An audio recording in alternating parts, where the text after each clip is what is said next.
Good afternoon, good morning. My name's Dr. Kimberly Svevo, and I'm representing the Changing Children's Worlds Foundation and ICDP USA. Thank you for the honor of having us join you today for this very important conference, our Ukrainian American Conference on Practical Issues of ICDP Methods. We are very pleased to join you. We are honored that you've invited us to be here to support your work, and we look forward to learning from you in ways that will support our work also. So to begin, our heartfelt empathy and sympathies for you, the professionals who are working to support the families, the parents, the children in your country at this very serious time of war. There's nothing that we can say that can convey the depth of our feeling and support for you. I hope that our presentations with you today will serve to provide you with, some of our support, and that it will be relevant and valuable, and that we will all learn from one another.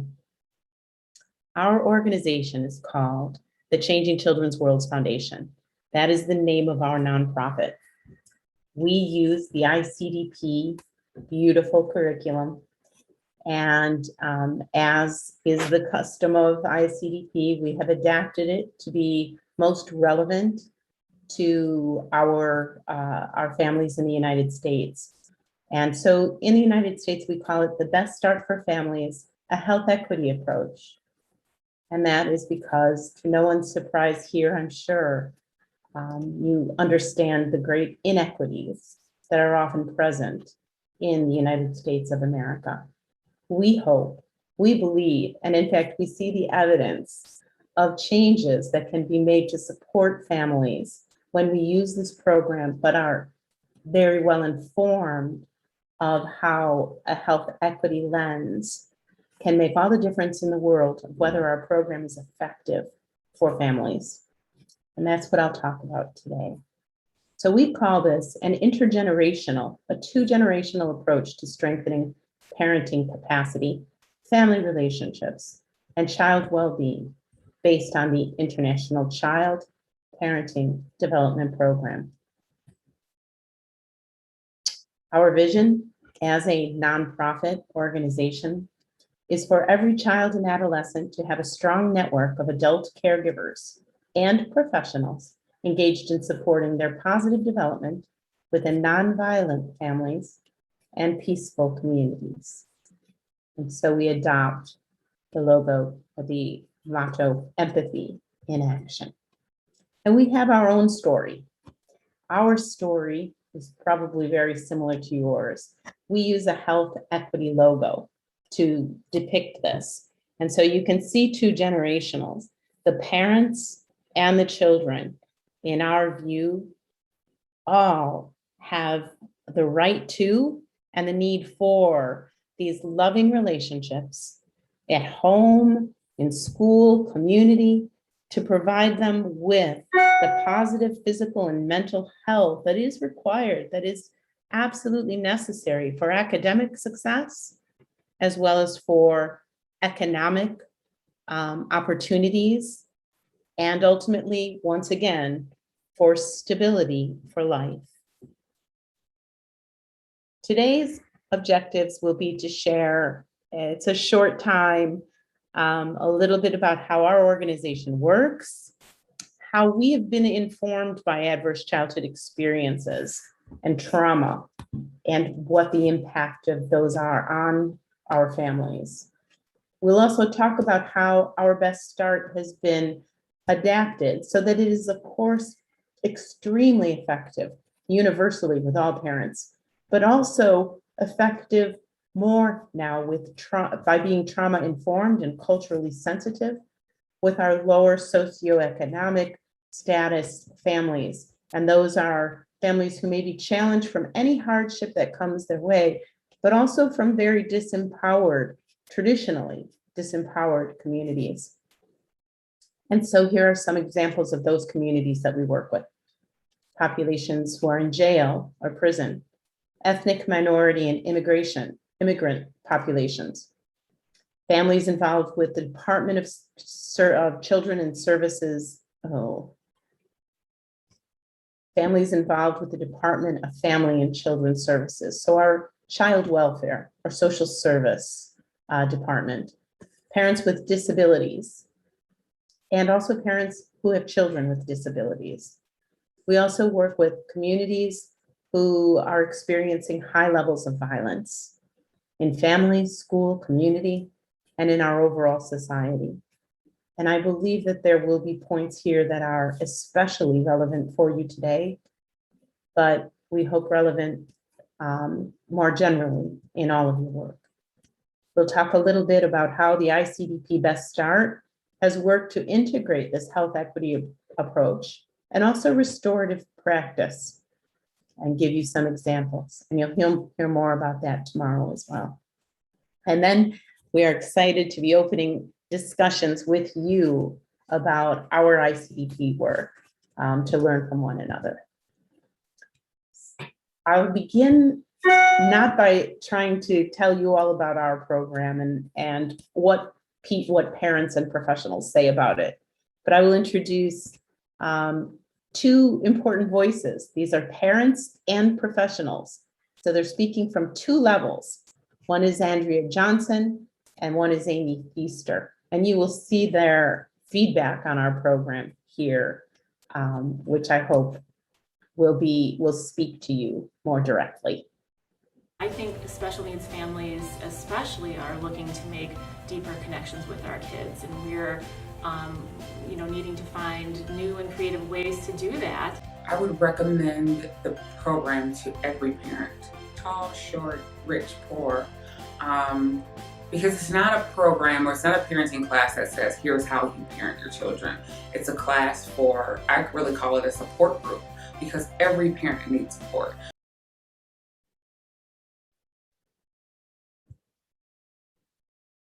We are excited to inform you that we have been granted at the beginning of this year a promising effective practice status by the U.S. Centers for Disease Control.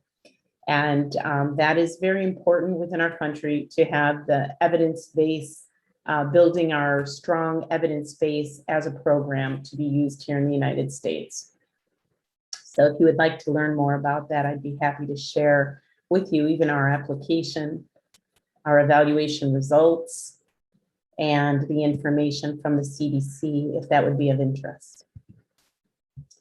This is an example of some of the types of programs that we do. When we began with ICDP 11, 12 years ago, we thought, let's try the program in various settings, and let's find out where the program is actually most effective.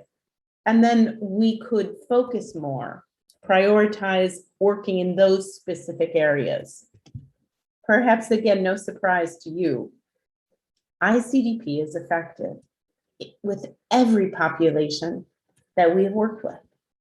And that leaves us in a bit of a dilemma of knowing that we can benefit families in all of these different areas. So as an example, we've worked with the Chicago Children's Advocacy Center, trained nearly 20 professionals, working with the non-perpetrating parents and caregivers, including grandparents who are now caregivers of children who've been abused and neglected. We've worked through various grants with children's home and aid societies, again, higher risk families, family focused, mainly Spanish speaking, immigrant populations, through Chicago public schools and many other schools, from early childhood to elementary, and with our youth program at the high school level as well. We've worked with many community in Chicago, youth centers within the community, YWCA, YMCA. We worked within Cook County, that's the larger Chicago area, Juvenile Temporary Detention Center with teens who were expecting and were young parents, We've worked in several jails now, the Kane County, the Kendall County, DuPage County jails with moms and dads. And we humanize them by making sure we're calling our clients moms and dads, detainees and on probation. We've talked with the sheriffs, and we now have funding to do programming within the community from the county, which is for justice involved families. And further, we've just begun to do family meetings that are actually funded again by the sheriff, for us to meet with the detainee and their families, including their children, in the jail. And that is something that is brand new. And we love this new initiative. We work with the Child Welfare Department. We work with the Illinois Department of Corrections, so that's the prison level, mental health agencies, apartment complexes, family programs, faith-based organizations, military veteran centers for veterans and first responders, which may also be especially relevant for you at this time. And the way that we work is we train people within each of these communities, so they become the resource people within their communities. They know everyone, and they know people in the community. They know what it's like to live in the community. They know the challenges, and whether they are parent leaders or mental health professionals, they can provide this program to families at the level to which they are qualified. And that is another beautiful thing about ICDP.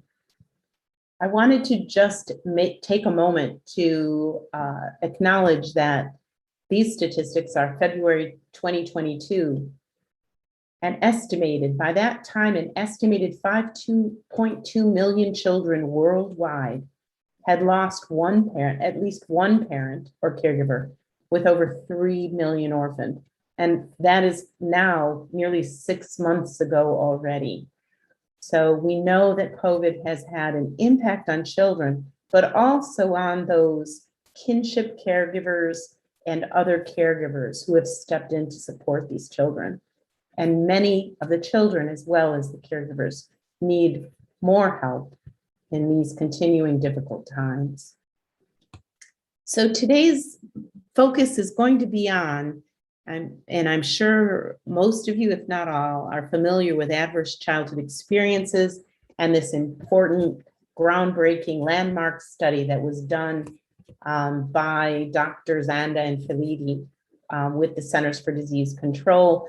And this was done in 2014, was very important in identifying how childhood experiences, negative childhood experiences, could impact and impair the positive development and the thriving of people throughout their lifetimes.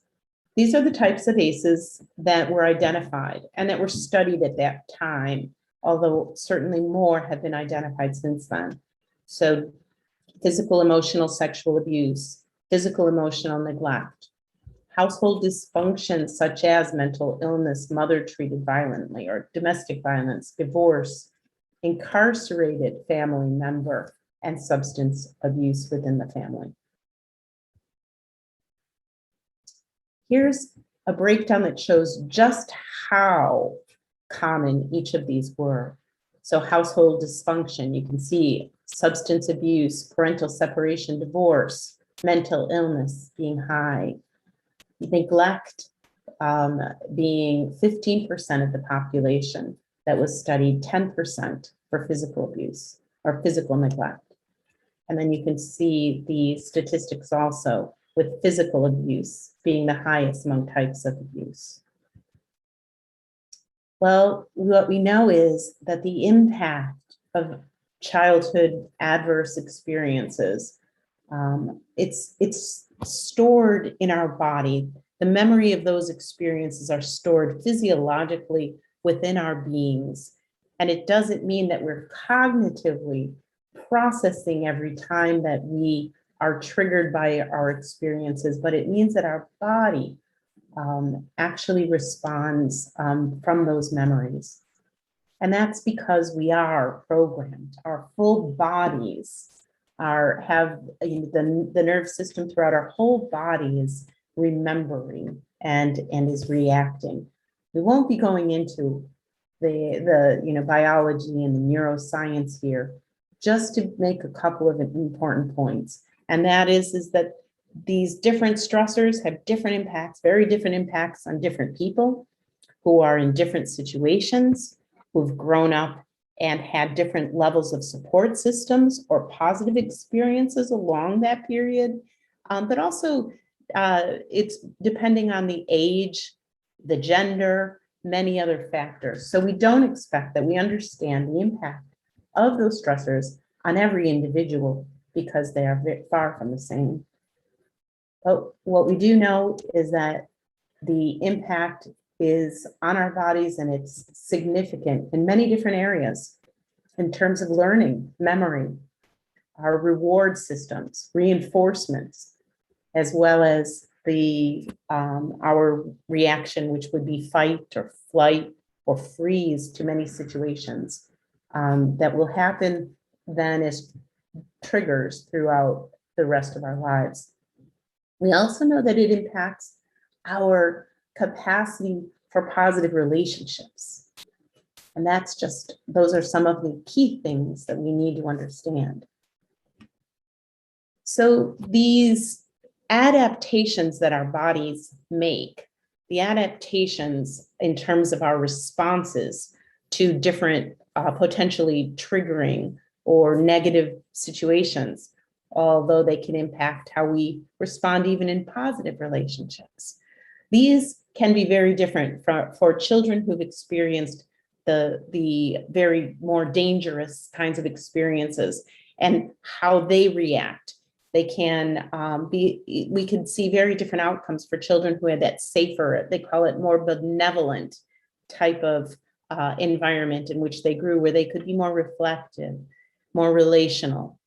And so what we know is that that children who grew up in the more dangerous environments, they are attuned and they have adapted to be able to survive in those more dangerous situations, while others are more maybe reflective, slower to act.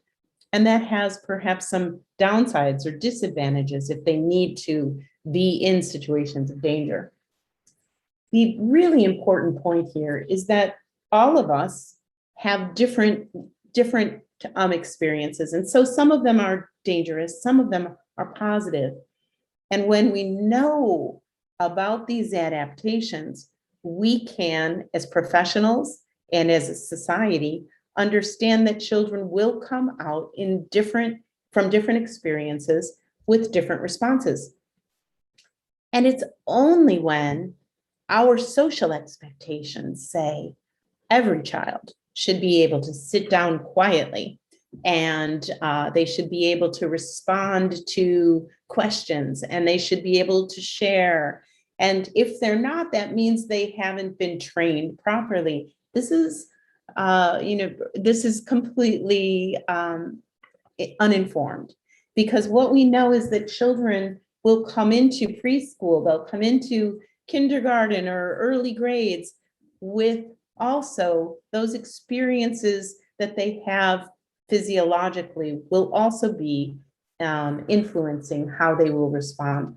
So it's when social expectations collide with the biological responses that children are capable of presenting that we run into trouble if we don't make sure that our professionals and our society can understand and support the very different needs.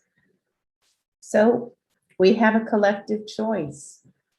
We can be the society and we can be those adults and those professionals who will support that equity development, which means that we will provide as much support as needed to get everyone to a level playing field.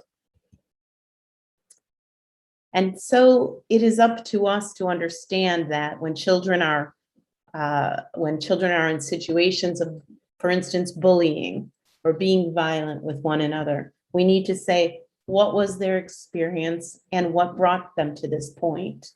And we can then have empathy for the person who's bullying, because probably they had experiences that brought them here, and the person who's being bullied. And we can have a proactive way of intervening and saying, here are our goals. Here's what we can do to make this better and to support each child to come out in a better place.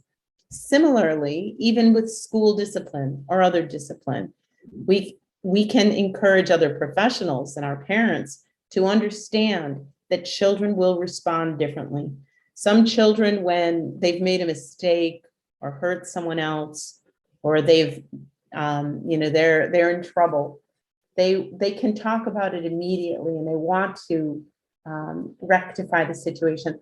Others, they need time. They may need other kinds of support. But for all of these situations, we can have a gradual scale of understanding where a child is and even where a parent is, and help them to come out successfully in a way that will be productive, not just for the parent, but also for the child and also for our community. So what's really important for us to know about the epigenetics is that fascinating results are showing us that although an awful lot of the negatives can be passed intergenerationally down the line, that we can also create positive factors that will help us to mitigate the negative impact of the genes, as well as the negative experiences. We're going to talk more about that. Because what we are finding from current research is that those experiences of childhood adversity, we're finding that they are actually carrying over into many public health problems. So we'll talk, and you probably have heard of the biological, so the medical issues, but also the relational. And I'm going to invite you to listen for a moment to a poem I believe helps us come together in this space. This is an invitation to brave space. Together, we will create brave space, because there is no such thing as a safe space. We exist in the real world. We all carry scars, and we have all caused wounds.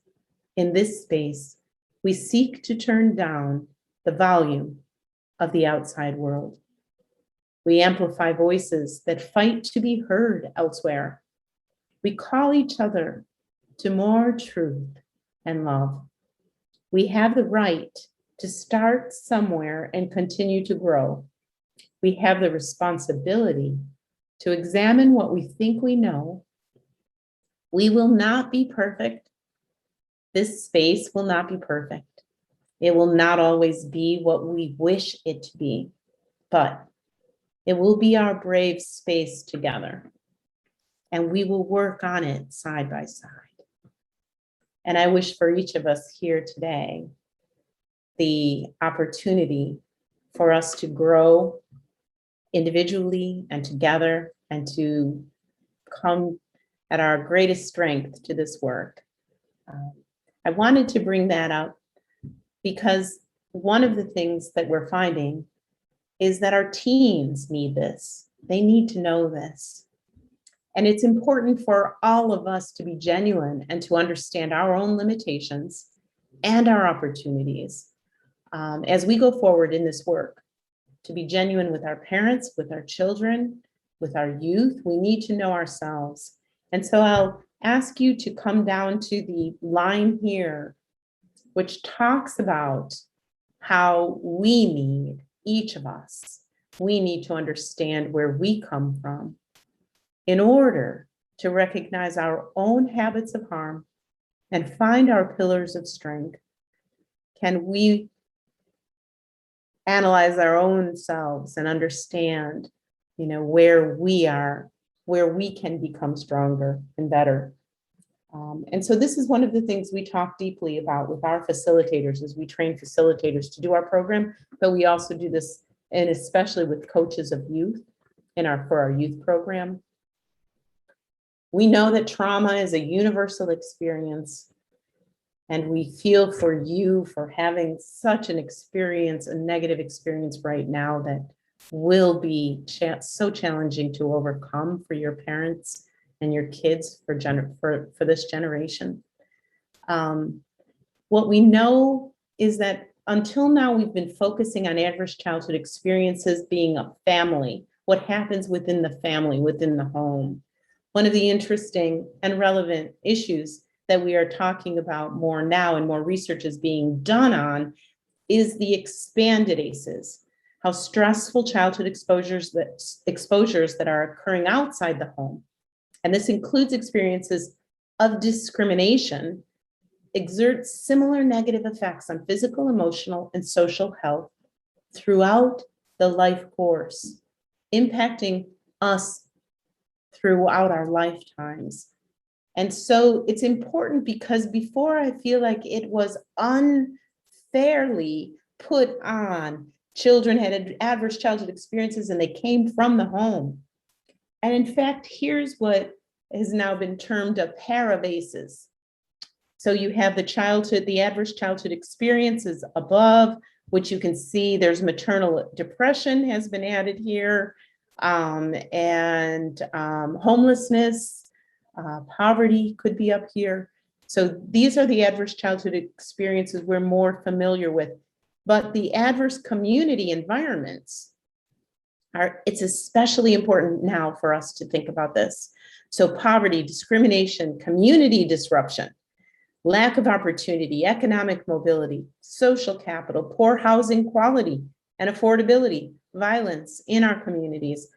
These have at least the same level of effect, negative effect on our children, and as you just saw, on all of us, potentially throughout our lifetimes.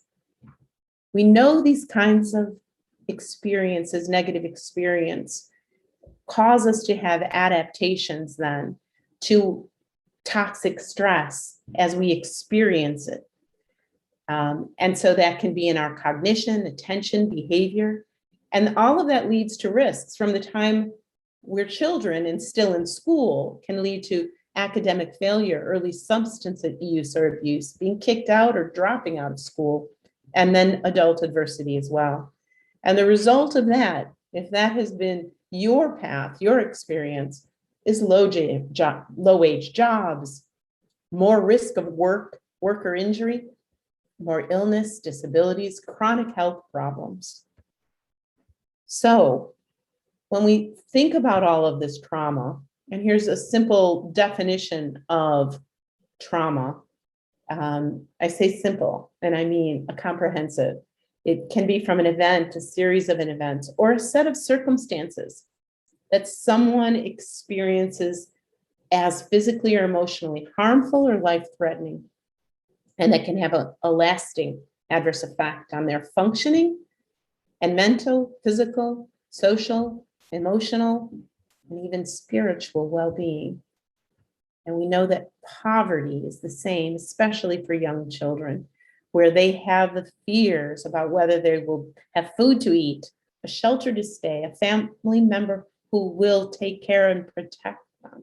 And all of this can also significantly affect brain development, especially for very young children. So what we're focusing on now is understanding that we can be a part of the healing, but traditionally, until we really understood this, sometimes social services were, and sometimes continue to be, part of the problem. Because if they continue to discriminate, and they continue to put blame, or they continue to humiliate or shame, they are continuing the trauma that may prevent our families, parents as well as children, from really healing and having an opportunity to do better. So one of the things that we've worked on with our Changing Children's Worlds Foundation is really having the goal of being trauma informed. And so we integrate this into all of our training so that our facilitators understand the widespread impact of trauma, understand the potential paths for recovery, the signs and symptoms in our clients, and also with others who might be serving them within the system, the system. And then integrating our knowledge into our policies, procedures, and practices so that we can do all we can to ensure that there will not be re-traumatization. I bring up the issue of violence prevention just because I spent many years with the International Society for Prevention of Child Abuse and Neglect, and I always feel remiss if I don't point out this very important fact. And I hope all of you know, child abuse and neglect affect children every age, race, and family income level. And that what we must all understand is that I was asked so many times, which country, which population, who has the most child abuse and neglect? And studies show it's when multiple risk factors are present that the risk is greater. When you have parents who are unprepared for the responsibilities of parenting, when you have overwhelmed single parents who have little family support, little financial support, and then especially if they're placed under greater stress by situations of poverty, divorce, a child's disability. And then when we think about the last few years and what is happening right now with you, all of the issues, the greater issues than any individual should ever be expected to go through. So issues of substance abuse, health, mental health, domestic violence, these are the pressures. Multiple risk factors are present. That's when we see the greatest chance that there's not the positive, optimum functioning of parents to care for their children and help them thrive. We know, and I put this out to you, that the more children are exposed to violence, the greater their risk for aggressive violent behaviors. And I know you're talking about that. You'll be addressing this with us as well.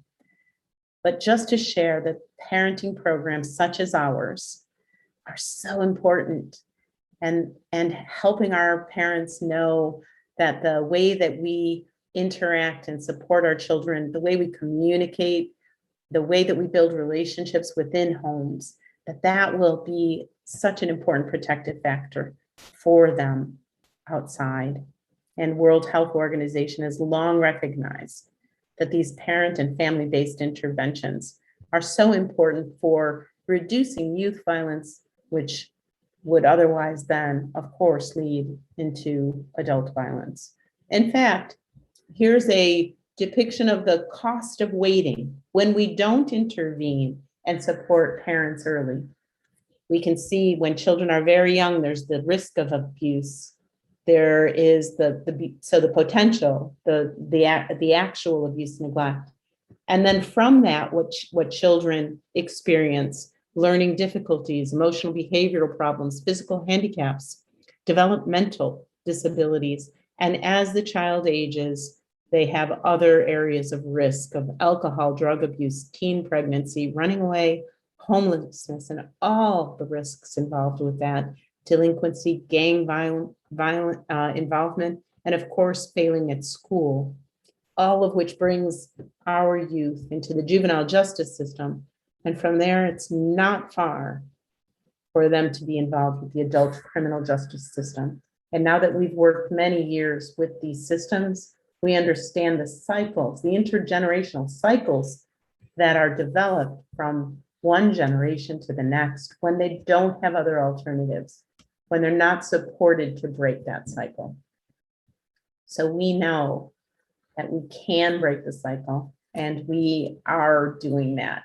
And each of us who are involved with this work is working and doing this important work. So public health then is what we all do together, right? So when we come together and we say we have solutions, we have programs, we have services, we have treatment, we can do this together. we are changing the future. This is a public health framework that I think is very helpful, which shows us on the left of your screen, you can see the social inequities that are really the social determinants of health in terms of saying, if you have a position that is considered less than here, you often will experience institutional inequities. I won't read through all of these. You will probably have living condition deficits, whether in your physical environment, your economic work environment, social environment, service environment. And these may lead to risk behaviors. But the research shows that whether or not you engage in risk behaviors, if you are a product of these inequities, you will still be at higher risk of higher vulnerability to disease, injury, and even mortality and a shorter life expectancy. We know this. When we set up families and children with all of these inequities, barriers to thrive, we know what the result will be. And it's not 100%, because sometimes those protective factors of family love and opportunities and positive experiences and scholarships, sometimes things will help people to get ahead no matter what, but it's not going to support everyone. Those extra supports are needed. So we talk, and I'm not sure in Ukrainian if these terms are so closely presented, but equality means everyone gets the same thing. Regardless of how tall you are, you have to reach this bar. Equity is we make sure that everyone can reach the bar, everyone can reach the goal. And again, you can see with our program how we're committed to minimizing avoidable disparities in health and those social determinants, not just in healthcare, but trying to address what are the needs, how do we help families we support, so we can give more concrete supports and at least referrals to the families that we work with. Once we build relationships, we can support them in many ways. And here's our goal: to know our families, to build relationships with our families, so that we can help each achieve that those goals for their families, for their children. And we see health equity as a function of restorative justice. I won't have too much time to talk about that today, but it's something that we would be interested in speaking with you more about. So again, we have a collective choice. We know so much, but we've known so much for a very long time. When will we really work together to make the change? When will we change to a society that says, you as an individual, you have all of these gifts, you have all this potential, you are important and valuable, and we're going to give you what you need. We're going to support you in the way you need to realize your potential. And when will we be able to support those positive relationships so that within families, everyone understands how to be, what their potential is to be caring? How can we help them to be those competent people who are so important for children's and other family members, resilience and recovery? How can we create those communities, those faith organizations, the cultural processes that we know will surround and be the positive environment that our children and our families need in order to thrive? There's some positive development going on in terms of understanding the return on investments and to understand what it is that we should be investing in. And we're going to spend some time on this. Here are just two studies that were done: a study of positive childhood experiences versus those adverse childhood experiences. So here were two different populations, one in the Pacific Northwest of the US, one in Wisconsin. And these were parents, or these were patients who were asked questions. These were the questions they were asked. They were asked how often they felt when they were growing up, how often did they feel they were able to talk to their families about their feelings? How often did they feel their family stood by them in difficult times? How often did they have the enjoyment of participating in community traditions? How often did they feel like they really belonged, for instance, in high school? How many had friends, felt supported by friends? And how many had at least two non-parent adults who took genuine interest in them? How many felt safe and protected by an adult in their home? And what they found was that the positive mental health was very closely correlated with those who had these positive experiences versus those who lacked those experiences. And so we know, and this is one example, one battery of questions, but there are other protective factors we'll talk about as well. Here's, for instance, this is for the Center on the Developing Child from Harvard University, talks about what supportive relationships help develop resilience within our children. Personalized responsiveness, knowing our children, knowing our populations, providing the right level of help and support, and providing that safe environment, helping kids to get through developmental disruptions, which I know you are addressing now, helping children to build key capacities. So by having those conversations at a child developmentally appropriate level, helping them be part of and build the capacity to plan, regulate, monitor, and regulate their behaviors, and to adapt to changing circumstances, but helping them have as much understanding and as much support for those situations as they can. And then reminding them of the positive experiences, spending time and making new positive experiences, as challenging as that may be right now. So we know that there are many positive things we can be doing. Here are the Center for Disease Control's 6 strategies to prevent adverse childhood experiences, and we will share this with you. But strengthening economic supports, no surprise. Promoting social norms that protect against violence and adversity. And here in the United States, I wish I could say we were doing a much better job. Ensuring a strong start for children. Teaching skills. And here specifically, they have social emotional learning, safe dating, healthy relationship programs, parenting skills, family relationship approaches. Also connecting youth in caring adults and activities, mentoring, after school, positive programs for their development, and then lessening harms and preventing future risks. So everything from primary care to services to lessening the harms of ACEs, treatment, family-centered treatment for substance abuse disorders. And I may have mentioned that's an area that we're working with one of our jails on right now. So if we wanted to dig down more deeply into the problem of violence and aggression and what are all the risk factors, I won't take time to read all of this. We're running out of time. But we know this. We have a very good understanding of what the risk factors are.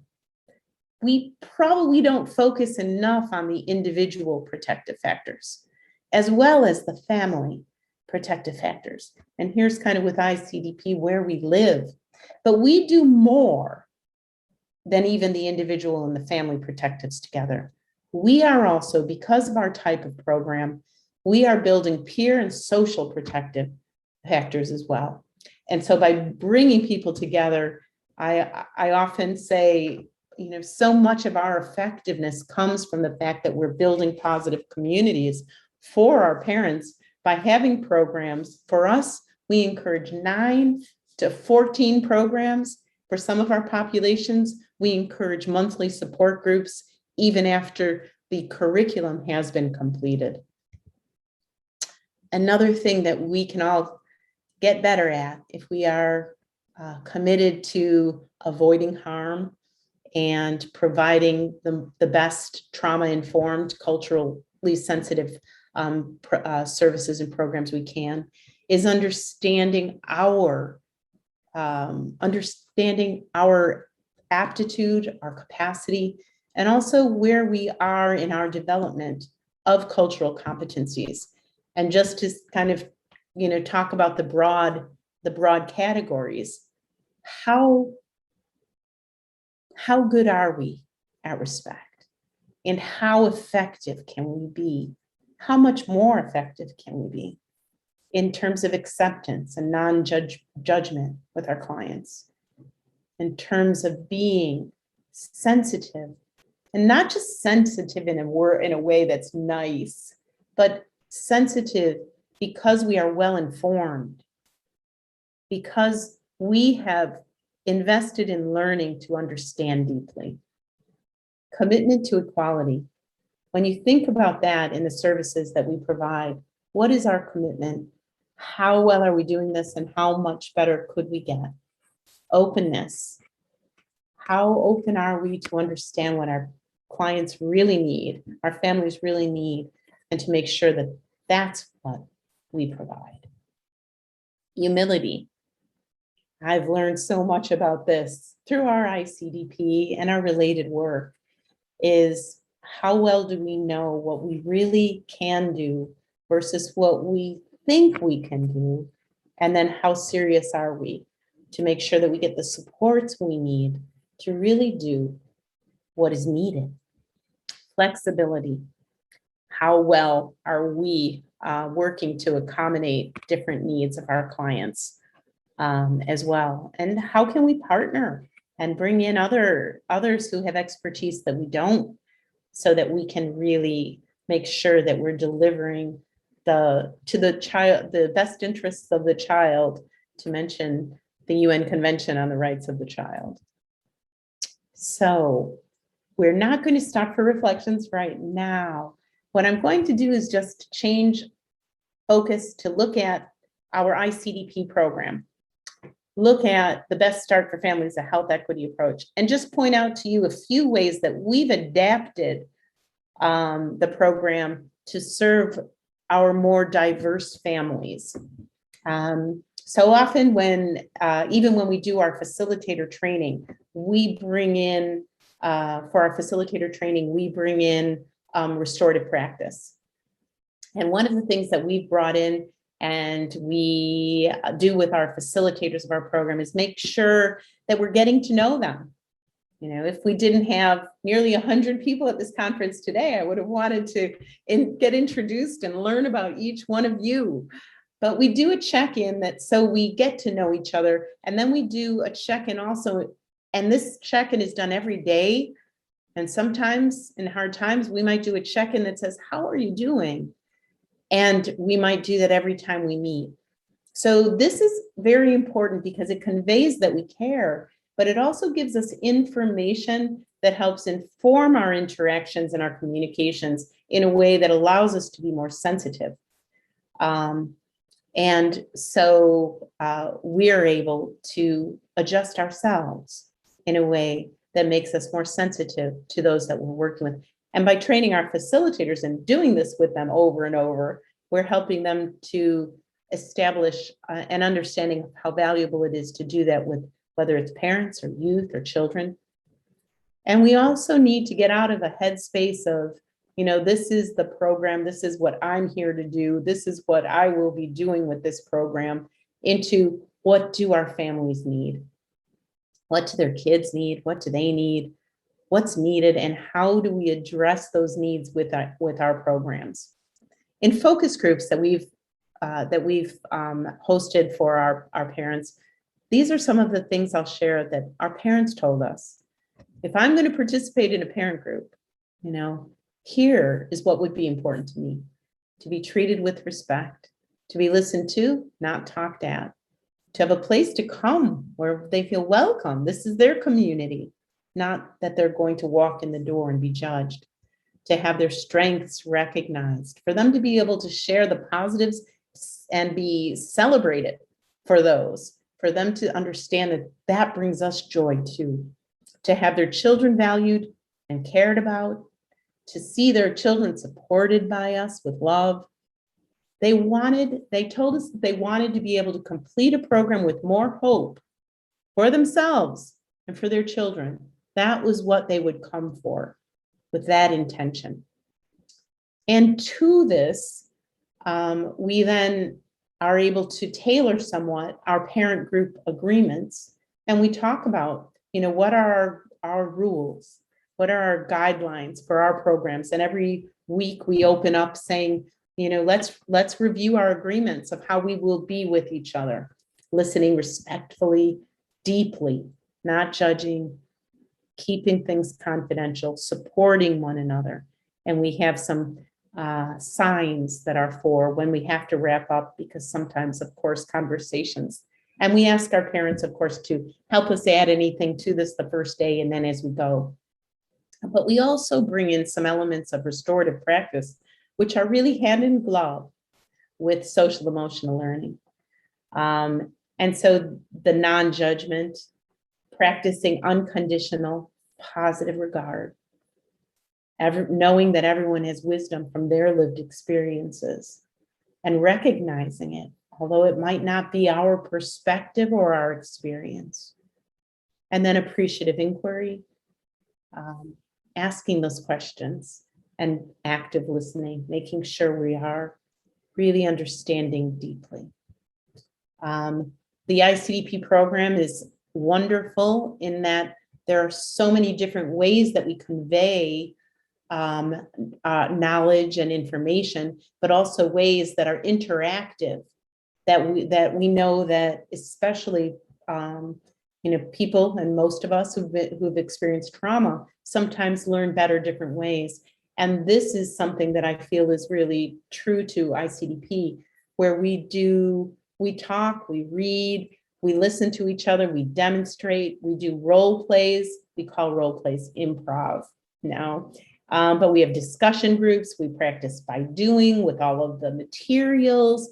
We see video, we see PowerPoint, and we teach, and we encourage our parents to teach their kids, or to go teach their neighbor, go home and teach grandma what they just learned, and have everyone on the same page, which really helps to sustain the effectiveness of the program.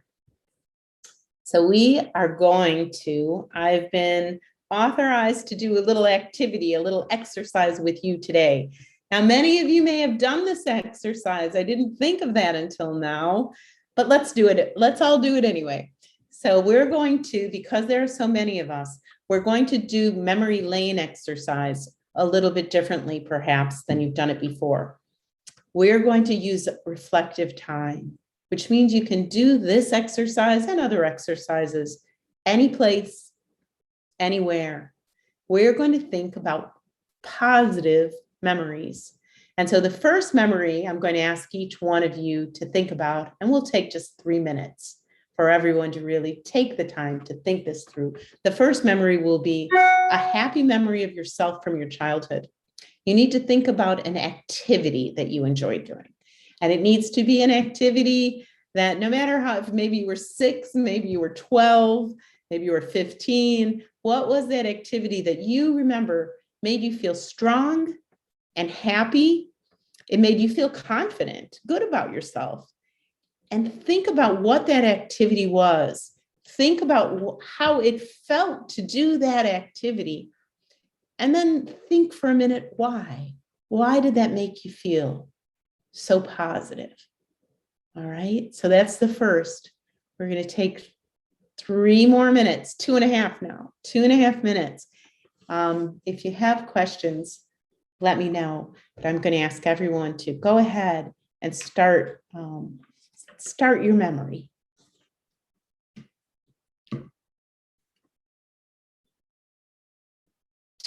The second memory I'm going to invite you to share or to reflect on is going to be remembering an adult from your childhood, someone that you particularly liked. And we're going to have a little conversation at the end of this. Think of an adult that when you were with that adult, you felt loved and cared for by that adult. You felt good about yourself. Maybe they made you feel stronger than you thought you were, smarter than you thought you were, stronger. And so, and just more positive about yourself. Same thing. Think about that person. Who was that person? And think about their qualities, the special characteristics they may have had that allowed you to feel so positively. And this time, I'm going to ask a couple of people to share.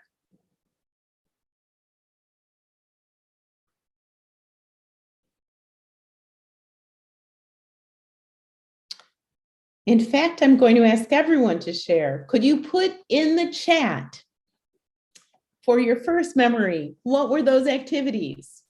Everyone, go ahead, put it in your chat. And then we'll take 2 more minutes for the reflection on the adult. But you can go ahead and start putting that into the chat as well. Who was the adult and what were their characteristics?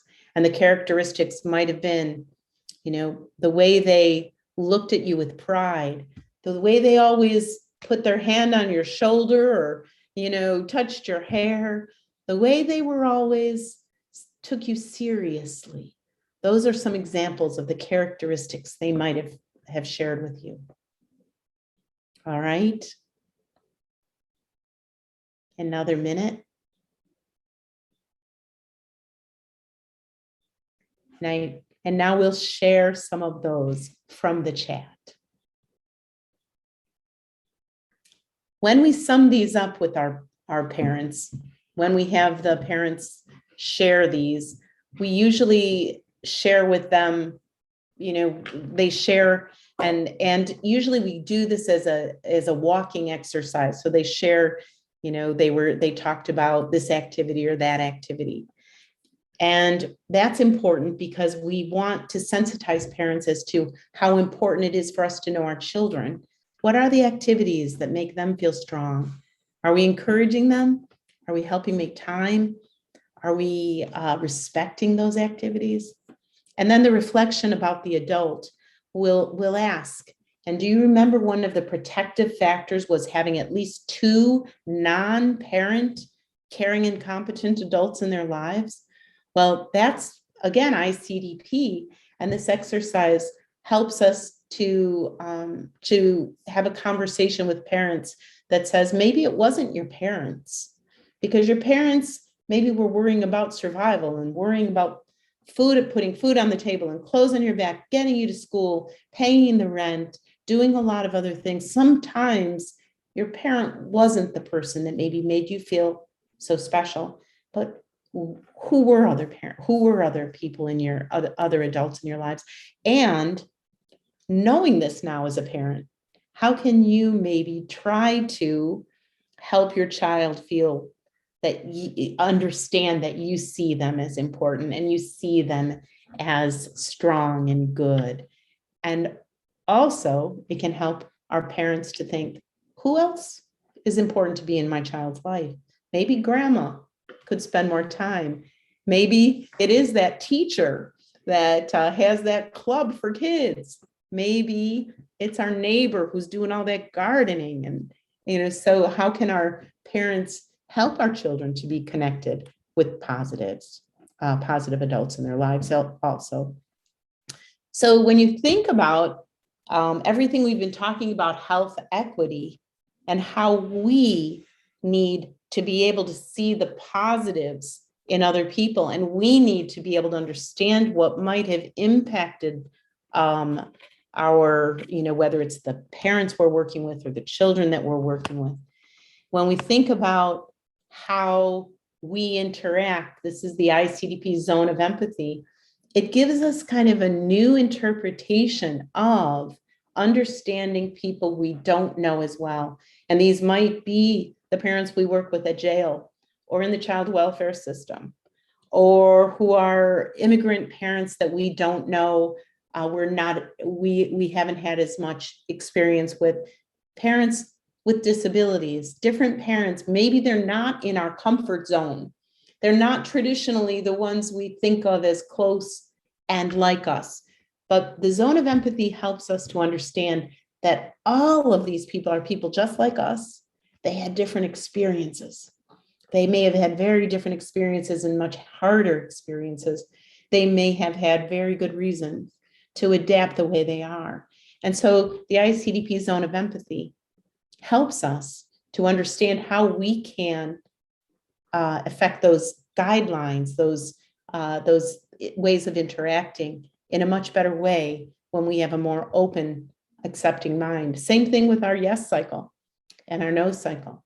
How can we be the the person who says, yes, I understand. And so here's how we can get back on the same page. Again, relevant for parents as well as for children. And one of the things that we do with all of our materials, you'll see that these are similar to the ICDP international materials, but with our materials, we make sure that we are looking at very diverse populations so that everyone who comes to our parenting program is like, that's like us. I see myself, we do that. We have a place like that. That's just like my husband and my baby.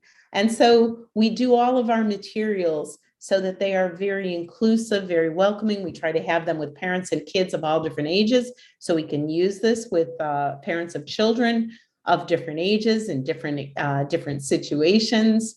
And that's one of the commitments we've made, is to try to make sure everyone sees themselves as, we call them our superhero parents, but they see themselves in here as the successful families that they can be, and they are. 4 building blocks of hope then.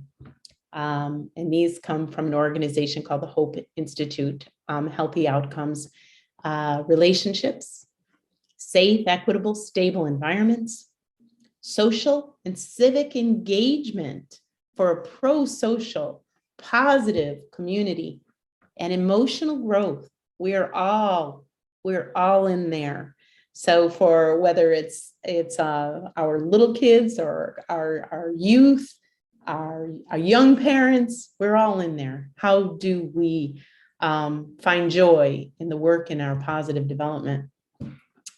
So the healthy outcomes from positive experiences as strengths-based, child-centered, family-led, innovating around promoting access to these 4 building blocks. And there is an interesting situation. I don't know if you've all seen, we used a video from Colombia that showed a mom who didn't know anything about ICDP and the guidelines before and then after. And we developed our own video. And what we invite our parents to be is positive investigators, to find all of the guidelines, not to find all the faults and all the deficits. So when I came across the simulated encounter, I thought this was quite interesting. We can all look at this, and we can all find all of the negatives, right? You can find all the risk factors, so many.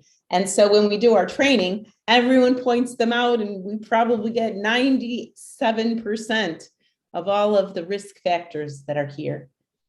And that's good, because if we want to support and advise and encourage change, we can do that through positive relationship over time.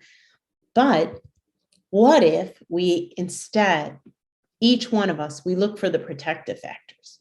Then what do we see? And so we have this exercise with our facilitators, and we help them understand that what we're looking for is strengths to build upon.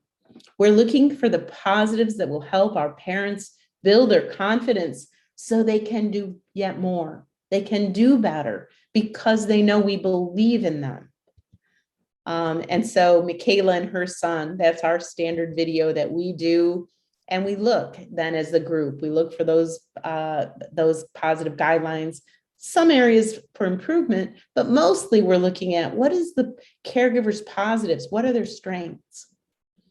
And we do the restorative practice and looking for strengths also in our youth program, which I know you will hear about tomorrow.